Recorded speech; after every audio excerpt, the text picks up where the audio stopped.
আসসালামু আলাইকুম। জয়তুন গাছ দেখবো এখন আমরা। জায়গাটা অনেক উঁচা নিচু। এটা হলো জয়তুন বাগান।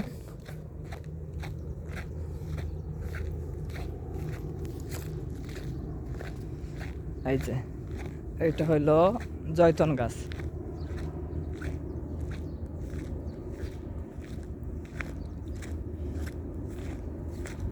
এই যে জয়তুন ফল হয়েছে ছোট ছোট।